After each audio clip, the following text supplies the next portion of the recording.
आता एक्झाम्पल म्हणतो आपण, कॉम्प्युटरनं कुठे जॉब केले असं म्हणतो आपण, बरोबर. अकाउंट्सला सगळेजण टॅली वापरतात. तर समजा एखादा 10 कोटीचा धंदा करतोय, त्याला 2 अकाउंटंट ठेवले तरी चालतात. टॅली काढा ऑफिसमधलं आणि मॅन्युअली जसे रजिस्टर लिहायचे तसे लिहायला सुरुवात करा. किती लोक लागतील? म्हणजे जॉब गेलेत ना कॉमर्सचे. सिमिलर थिंग होणार आहे जर तुम्ही अपग्रेड नाही केलं तर. पण कोर सेक्टरमध्ये फायदा काय आहे? जे 20 वर्षापूर्वी प्रिन्सिपलवर आहे तेच आज शिकते, फक्त त्याचं वापरायचे टूल्स बदललेत. ओके. कन्सेप्ट तेच आहेत. ओके, म्हणजे माणसं लागणार पण कमी प्रमाणात लागतील, पण टूल्स तेच राहतील. टूल्स अपग्रेड करायचे. तुमचं नॉलेज जर जुनं चांगलं असेल तर तेच वापरायचे. ओके. IT ला तोटा काय आहे? सुरुवातीला पगार चांगला आहे, तुम्ही शार्प असाल तर खूप अपॉर्च्युनिटीज आहेत.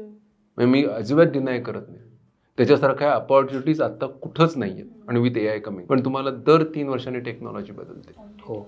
म्हणजे लोक काय करायचा हा प्रश्न आहे दर 3 वर्षांना. आणि माझ्याकडे अशी पण माहिती लोक आहेत की 3 वर्षांना लोकांना अपग्रेड करायचं नाही, त्यामुळे ते MBA करतात, काहीतरी शिकतात, मॅनेजमेंटमध्ये जातात की मला हे करायचं नाही, नाहीतर जॉब राहत नाही.